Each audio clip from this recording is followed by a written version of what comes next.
Hello friends, how are you? Welcome in this channel. Mechanical properties of fluid ह्या चॅप्टरचा आज आपण part number 8 बघणार आहोत. Okay students, before that let us revise what we have learned in last video. पाचच्या व्हिडिओमध्ये आपण angle of contact ह्या topic वरती डिस्कशन केलं होतं. So angle of contact means when the liquid is in contact with the solid. ज्यावेळेस एखादा liquid सॉलिडच्या कॉन्टॅक्टमध्ये येतं त्यावेळेस the angle between tangent drawn to the free surface of the liquid and the solid surface is called as the angle of contact. Now this angle of contact is measured at the point of contact inside the liquid, right? त्याच्यानंतर आपण angle of contact ची related बघितलं होतं. when kerosene is in contact with the solid angle there will be an acute angle because there is a concave meniscus. त्याच्यानंतर आपण दुसरं एक example discuss केलं होतं. when mercury is in contact with the solid surface there will be convex meniscus and the angle of contact will be obtuse, right? त्याच्यानंतर आपण तिसरी condition discuss केली होती. when a pure water is in contact with the clean glass then angle of contact किती असतो? Right, yes, angle of contact असतो त्या ठिकाणी 0 असतो. त्याच्यानंतर फोर्थ कंडिशन आपण स्टडी केली होती. Hypothetical liquid is in contact with the solid त्यावेळेस अँगल ऑफ कॉन्टॅक्ट असतो 90 डिग्री. सो स्टुडंट्स हा भाग आपण ऑलरेडी लास्ट लेक्चरमध्ये बघितलेला आहे. आजच्या लेक्चरमध्ये आपल्याला बघायचं आहे shape of a liquid drops on a solid surface. Shape of liquid drop on a solid surface, right? Shape of liquid drop on a solid surface. ज्यावेळेस स्मॉल क्वांटिटीमध्ये लिक्विड हे सॉलिडच्या कॉन्टॅक्टमध्ये येईल त्यावेळेस काय होईल? त्याचा ड्रॉप तयार होईल, राईट? नाऊ हा जो ड्रॉप तयार होतोय ह्या ड्रॉपसाठी there is a surface tension which is responsible. Surface tension responsible आहे. नाऊ सरफेस टेन्शन हे सॉलिड आणि लिक्विडमध्ये आहे. एअर आणि लिक्विडमधलं सरफेस टेन्शन आहे. सो असे एकूण 3 प्रकारचे सरफेस टेन्शन्स आहेत की ज्याचा इफेक्ट ह्या ड्रॉपवरती होतो. So students let us consider theta is the angle of contact for the given solid liquid pair. When a small amount of a liquid is dropped on a plain solid surface, the liquid will either spread on the surface or will form droplets on the surface. Which phenomenon will occur depends on the surface tension of the liquid and the angle of contact between the liquid and the solid surface. The surface tension between the liquid and the air as well as that between solid and air will also have to be taken into account. So let us consider the surface tension T1. आपण काय करूया? 3 surface tension consider करूयात. T1, T2 and T3. Now T1 is the surface tension कोणामधलं आहे? Between the liquid and the solid, right? So T1 is the surface tension. It is the force due to surface tension. Force due to surface tension between the liquid and solid. Between liquid and solid. ठीक आहे. असंच आपण काय करूया? अजून एक surface tension consider करूया. T2. Now T2 is the force due to surface tension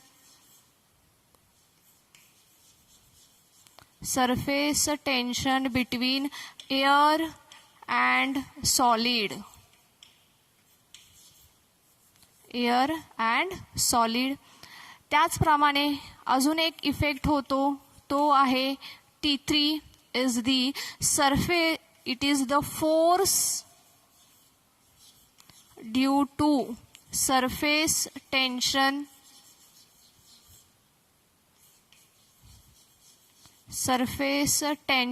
between air and liquid. ठीक आहे, मी शॉर्ट मध्ये लिहिलेलं आहे students. So T1, T2, T3 are the force due to surface tension which affects on the shape of the drop, and theta is the angle of contact. आणि आपण थीटाला काय consider केलेलं आहे, तर अँगल ऑफ कॉन्टॅक्ट असं आपण consider केलेलं आहे. राईट. सो पुन्हा एकदा मी रिपीट करते बघा. T1 it is the force due to surface tension liquid and solid. It is the force due to surface tension at the liquid solid interface. Now T2 it is the force due to surface tension at the air and solid interface. Right. T3 it is the force due to surface tension at the interface of air and liquid. Right. So T1, T2, T3 are the surface tensions which affects on the shape of the drop, and theta is the angle of contact. So त्याचा formula आहे बघा. T2 is equals to T1 plus T3 into cos of theta. Now this formula, हा जो formula आहे हा formula तुम्हाला direct दिलेला आहे. ह्याच्यासाठी कोणतीही मॅथमॅटिकल मेथड आपल्या सिलेबसमध्ये दिलेली नाही आहे. सो हा फॉर्म्युला आपण डायरेक्ट लर्न करायचा आहे. T2 is equals to T1 plus T3 cos of theta. आता ह्याच्यामध्ये T2 म्हणजे काय आहे, तर it is the force due to surface tension at the interface of air and solid. T1 म्हणजे काय, तर it is the force due to surface tension at the liquid solid interface, आणि T3 म्हणजे आहे force due to surface tension at the air liquid interface, and theta it is the angle of contact. Right. So cos of theta is equals to काय होईल मग, cos of theta हा T1 इकडे minus होईल ह्याला, तर T2 minus T1, T3 इकडे ह्याला डिवाइड होईल, divide by T3. Right. So काय काय मिळालेलं आहे आपल्याला, फॉर्म्युला गिवन दिलेला आहे बघा. T2 is equals to T1 plus T3 cos of theta. Right. ह्याच्यावरून आपल्याला कॉस थीटाची व्हॅल्यू फाइंड आउट करता येईल. T1 इकडे सबस्ट्रॅक्ट होईल, T3 ह्याला डिवाइड होईल. So cos of theta is equals to काय होईल मग, T2 minus T1 upon T3. Right. So ही झाली कॉस ऑफ थीटाची व्हॅल्यू. राईट. आता आपल्याला बघायचं आहे की शेप कसा असेल. राईट. आपल्याला काय बघायचं आहे, शेप कसा असेल, लिक्विड ड्रॉपचा शेप कसा असेल ते आपल्याला बघायचं आहे. सो काय करते मी, हा भाग रफ करते, त्याच्या अगोदर पुन्हा एकदा ह्याला रिपीट करून घेते. T1 म्हणजे काय आहे, तर it is the force due to surface tension at the liquid solid interface. T2 it is the force due to surface tension at the air solid interface. T3 म्हणजे आहे force due to surface tension at the air liquid interface. Right. So आपण diagram बघूयात.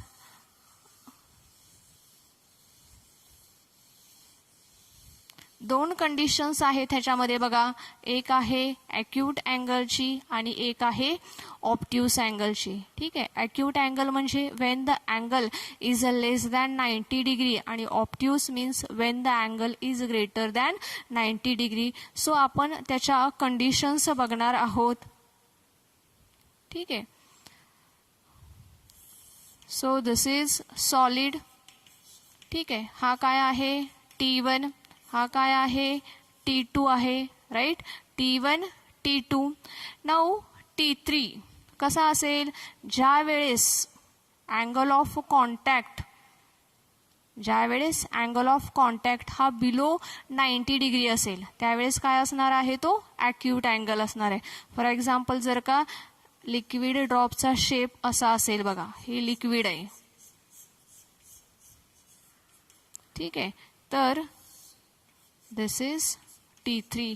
Now T3 means what? It is the force due to surface tension at the air and liquid interface. हे solid झालं, हा काय झाला, air झाला, ठीक आहे. हे काय आहे, लिक्विड आहे, ठीक आहे. T1 म्हणजे काय, it is the force due to liquid and solid interface, ठीक आहे. T2 म्हणजे काय, it is the force due to surface tension at the air and solid interface, ठीक आहे. सो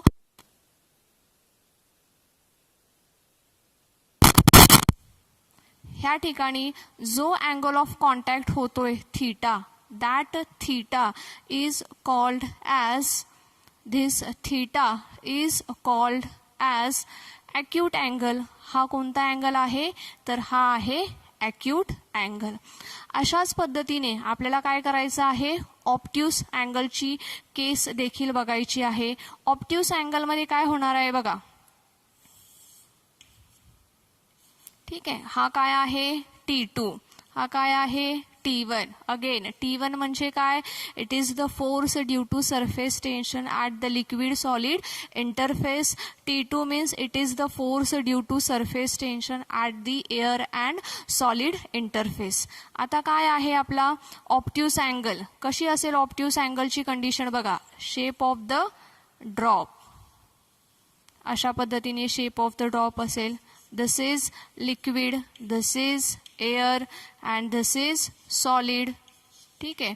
तर मग दिस इज T3, हा काय आहे T3 आहे. So this angle theta is the obtuse.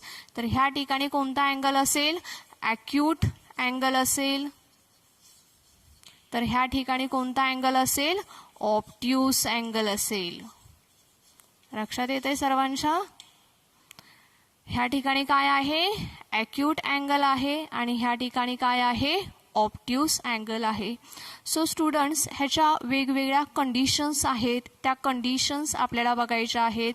त्याच्यापैकी पहिली कंडिशन आहे when T2 is greater than T1, की ज्यावेळेस काय असेल, T2 हा कसा असेल, ग्रेटर दॅन T1.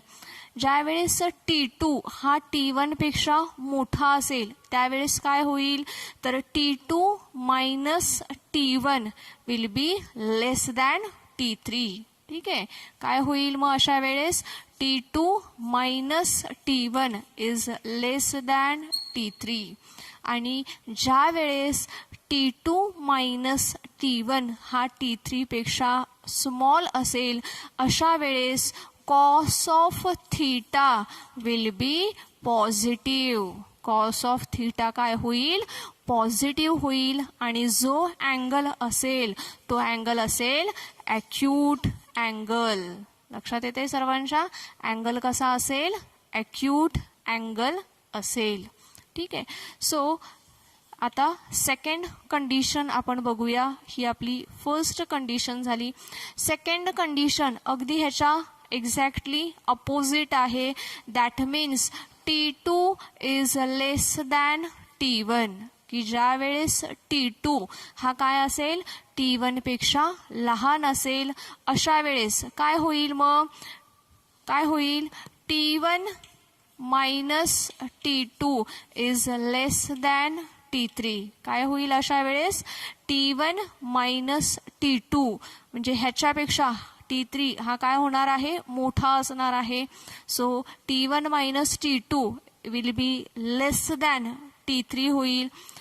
सो असं ज्यावेळेस होईल त्यावेळेस काय होईल, कॉस ऑफ थीटा बिकम्स काय होईल, नेगेटिव्ह. कॉस ऑफ थीटा काय होईल? Negative. So cos of theta it will become negative. आणि ज्या वेळेस कॉस ऑफ थीटा हा नेगेटिव्ह होईल त्यावेळेस तुम्हाला जो अँगल मिळेल तो अँगल कोणता असेल? ऑप्ट्यूस अँगल असेल. बघा ह्या ठिकाणी ऑप्ट्यूस अँगल ह्या ठिकाणी काय झालेला आहे? T2 is greater than T1 झालेला आहे. असं झाल्यामुळे T1 मायनस T2 हा कोणापेक्षा लहान आहे? T3 पेक्षा लहान आहे. सो असं ज्यावेळेस होईल त्यावेळेस कॉस ऑफ थीटाची व्हॅल्यू नेगेटिव्ह होईल. आणि ज्यावेळेस कॉस ऑफ थीटा हा नेगेटिव्ह होईल त्यावेळेस तुम्हाला मिळणारा जो अँगल आहे तो अँगल कसा होणार आहे? ऑप्ट्यूस मिळणार आहे. पहिली कंडिशन बघा काय आहे? पहिल्या कंडिशनमध्ये T2 is greater than T1. T2 कसा आहे? T1 पेक्षा मोठा आहे. सो T2 मायनस T1 कसा आहे? T3 पेक्षा लहान आहे. सो कॉस ऑफ थीटा कसा मिळणार आहे तुम्हाला? पॉझिटिव्ह मिळणार आहे. आणि ज्या वेळेस कॉस ऑफ थीटा हा पॉझिटिव्ह असतो त्यावेळेस मिळणारा जो अँगल आहे तो कसा आहे? बघा ॲक्यूट अँगल आहे. राईट. त्याच्यानंतर तिसरी कंडिशन आपल्याला बघायची आहे. When T2 minus T1 is equals to काय आहे? T3. बघा T2 minus T1 is equals to काय आहे? T3. असं ज्या वेळेस होईल त्यावेळेस काय होईल? Cos of theta is equals to 1. Cos of theta काय होईल? 1. आणि कॉस ऑफ थीटा हा 1 कधी असतो? ज्या वेळेस theta is almost equal to 0. ज्यावेळेस थीटा हा काय असतो? ऑलमोस्ट इक्वल्स टू 0 असतो त्यावेळेस कॉस ऑफ थीटा आपल्याला काय मिळतो? 1 मिळतो. सो थीटा दिस टाइम हा थीटा कसा असणार आहे? ऑलमोस्ट 0 असणार आहे. त्याच्यानंतर आपल्याला फोर्थ कंडिशन बघायची आहे. When T2 minus T1 is greater than T3. ज्यावेळेस T2 मायनस T1 म्हणजे हा अंश हा छेदापेक्षा मोठा होईल त्यावेळेस काय होईल? Cos of theta will be greater than 1. आणि कॉस ऑफ थीटाची व्हॅल्यू कशी होईल? 1 पेक्षा पण मोठी होईल. But it is not possible. ठीक आहे. कॉस ऑफ थीटाची व्हॅल्यू ही 1 पेक्षा कधीही मोठी नसते. So it is not possible. So अशा कंडिशनमध्ये काय होईल? अशा कंडिशनमध्ये ड्रॉप फॉर्मेशन होणार नाही. जे लिक्विड आहे ते सॉलिड सरफेसवरती स्प्रेड होईल. लक्षात येते? जे लिक्विड आहे ते सॉलिड सरफेसवरती स्प्रेड होईल आणि कोणत्याही पद्धतीने ड्रॉप तयार होणार नाहीये. सो T1, T2, T3 हे जे फोर्सेस आहेत due to surface tension between the two interfaces, तर ह्या फोर्सेसमुळे काय तयार होत आहेत? ड्रॉप्स तयार होत आहेत. आणि अशा पद्धतीने मग आपल्याला त्यांच्यामधला अँगल कोणता आहे हे ठरवता येईल. सो स्टुडंट्स काय करूयात आपण? हे ज्या 4 कंडिशन्स आहेत ह्याला आपण एकदा पुन्हा रिवाइज करूया. ठीक आहे. तर आज आपण काय काय शिकलेलो आहोत? तर आज आपण बघतोय shape of liquid drop on a solid surface. ठीक आहे. सॉलिडच्या ज्यावेळेस कॉन्टॅक्टमध्ये मिनिमम अमाऊंट ऑफ लिक्विड येतं त्यावेळेस त्याचा काय होतोय? ड्रॉप तयार होतोय. मग ह्या ड्रॉपच्या वेगवेगळ्या कंडिशन्स आहेत, त्याचा वेगवेगळा शेप आहे, अँगल ऑफ कॉन्टॅक्ट त्याचा वेगवेगळा आहे, त्या आपण बघितलेलं आहे. मग ह्याच्यामध्ये बेसिकली आपण 3 फोर्सेस बघितलेले आहेत. Forces due to surface tension between the two interfaces. So T1 it is the force due to surface tension between the liquid and solid interface. Right. T2 it is the force due to surface tension at the interface of air and solid interface. T3 is the force due to surface tension at the air and liquid interface. ठीक आहे. So अशा पद्धतीने आपण 3ही forces बघितलेले आहेत. त्याच्यानंतर आपण formula बघितलेला आहे बघा. T2 is equals to T1 plus T3 cos of theta. आता स्टुडंट्स, हा जो फॉर्म्युला आहे हा फॉर्म्युला तुमच्या टेक्स्टमध्ये डायरेक्टली दिलेला आहे. हा फॉर्म्युला आपल्याला डिराईव्ह करायचा नाही, ह्याच्यासाठी कोणतीही मॅथमॅटिकल मेथड त्यांनी दिलेली नाही आहे. सो ॲज इट इज आपण हा डायरेक्ट फॉर्म्युला घेतलेला आहे. ह्याच्यावरून आपल्याला कॉस ऑफ थीटाची व्हॅल्यू देखील काढता येते. ती कशी बघा, cos of theta is equals to T2 minus T1 upon T3. नाव T1, T2 आणि T3 ह्याच्यावरती लिक्विड ड्रॉपचा शेप डिपेंड्स आहे. मग त्याच्या वेगवेगळ्या कंडिशन्स आहेत, एकूण 4 कंडिशन्स आहेत बघा तुमच्या समोर. त्याच्यापैकी पहिली कंडिशनला आपण रिवाइज करूयात. Wien T2 is greater than T1, त्यावेळेस काय होईल, T2 minus T1 will be less than T3. असं ज्यावेळेस होईल त्यावेळेस कॉस ऑफ थीटा काय होईल, पॉझिटिव्ह होईल आणि जो अँगल आहे तो अँगल काय होईल, ॲक्यूट होईल. बघा इथं तुमच्यासमोर डायग्राममध्ये काढलेला आहे. T1, T2 आहे, हा सॉलिड आहे, लिक्विड आहे, T3 एअर. सो हा जो अँगल आहे तो अँगल आहे ॲक्यूट अँगल. त्याच्यानंतर आपण सेकंड कंडिशन बघितली बघा, T2 is less than T1. ज्यावेळेस T2 हा काय आहे, T1 पेक्षा लहान आहे, अशा वेळेस cos of theta is equals to काय आहे, 1 आहे, right. Okay, sorry, T1 minus T2 is less than T3 आहे. अशा वेळेस कॉस ऑफ थीटा हा काय आहे, नेगेटिव्ह आहे आणि अँगल कसा होतोय, ऑप्ट्यूस होतोय. बघा इथं second condition, T2 is less than T1. So T1 minus T2 is less than T3. So cos of theta negative झालेला आहे आणि अँगल ऑफ कॉन्टॅक्ट आहे ऑप्ट्यूस. त्याच्यानंतर तिसरी कंडिशन आपण बघितली होती, when T2 minus T1 is equals to T3 असेल त्यावेळेस कॉस ऑफ थीटा काय होईल, 1 होईल आणि ज्या वेळेस कॉस ऑफ थीटा हा 1 असतो त्यावेळेस theta is nearly equal to 0 असतो, राईट. त्याच्यानंतर आपण फोर्थ कंडिशन बघितली होती, T2 minus T1 is greater than T3. त्यावेळेस कॉस ऑफ थीटा हा काय होईल, 1 पेक्षाही मोठा असेल. But it is impossible liquid, and in this condition liquid is spread over the solid surface and drop shall not be formed. आणि कोणत्याही पद्धतीने हा ड्रॉप तयार होणार नाही in this fourth condition. So students, आजच्या लेक्चरमध्ये आपण shape of the liquid drops बघितलेला आहे. आज आपण इथेच थांबूयात. ह्याचा पुढचा भाग आपण आपल्या नेक्स्ट व्हिडिओमध्ये बघणार आहोत. Thank you students, have a nice day.